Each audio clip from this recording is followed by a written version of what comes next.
პოლიციელის კვლევობის საქმეზე პირველ კომენტარს აკეთებს პროკურორის მოადგილე ირაკლი შოთაძის ინფორმაციით ჩალვა აბულაძის დასაკავებლად საგანგებო ღონისძიებები ქვეყნის მასშტაბით გრძელდება და ის კანონის უმკაცრესი ზომებით დაისჯება. რატი ხვისტანი მუშაობს თემაზე ის მოამბის სტუდიიდან ჩაგორთვება პირდაპირ ეთერში, რატი უფრო კონკრეტულად როგორია პროკურატურის ინფორმაცია. პროკურორის მოადგილის განცხადებით ჩალვა აბულაძე ნამდვილად იყო ის პიროვნება შეკრებილი მტკიცებულებებით, რომელმაც 4 აპრილს ცეცხლი გახსნა პოლიციელების მისამართით.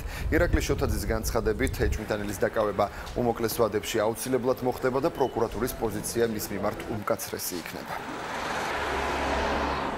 ამ ეტაპზე შინაგან საქმეთა სამინისტროსთან ერთად მიმდინარეობს ინტენსიური ფაქტიურად 24 საათიანი ოპერატიულ-სამძებრო ღონისძიებები ამ პიროვნების ადგილსამყოფელის დადგენის მიზნით.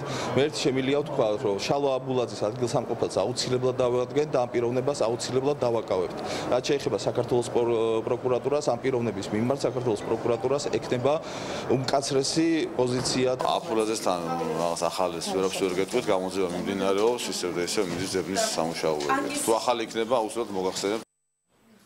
მთავარი პროკურორის მოადგილეს ჟურნალისტებმა შეკითხვა დაუსვეს ბიზნესმენ ბესიკ ხარძიანის მკვლელობის საქმესთან დაკავშირებითაც. ირაკლი შოთაძე აცხადებს, რომ ამ ეტაპზე პროკურატურა თავს იკავებს ამ საქმესთან დაკავშირებით რაიმე კონკრეტული განცხადების გაკეთებისგან, თუმცა შოთაძე პირობას იძლევა, რომ უახლოეს მომავალში საზოგადოებას ამ საქმესთან დაკავშირებით ამოუწურავი ინფორმაცია მიეწოდება. ხარძიანის მკვლელობასთან აბულაძეს არანაირი შემხებლობა არ აქვს. საკმაოდ რთული სისხლის სამართლის საქმე არის, საუბარი არის საკმაოდ კარგად ორგანიზებულ მკვლელობაზე.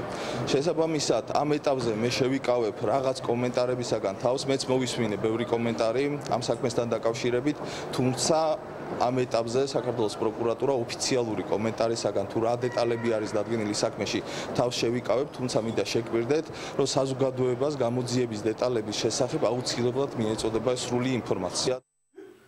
ირაკლი შოთაძემ განცხადება გააკეთა იური ვაზაგაშვილის საქმესთან დაკავშირებითაც, როგორც ირაკლი შოთაძე აცხადებს, ამ დროისთვის უკვე დაკითხულია 200-ზე მეტი მოწმე და შეგროვებული მტკიცებულებებით დასტურდება, რომ ამ მკვლელობის ჩამდენი იყო დაკავებული გია სოსანაშვილი. თუმცა, როგორც მთავარი პროკურორის მოადგილე აცხადებს, გამოძიება გრძელდება იმის დასადგენად, თუ ვინ იდგა სოსანაშვილის უკან. მადლობა რატი ხვისანი საუბრობდა მოამბის სტუდიიდან.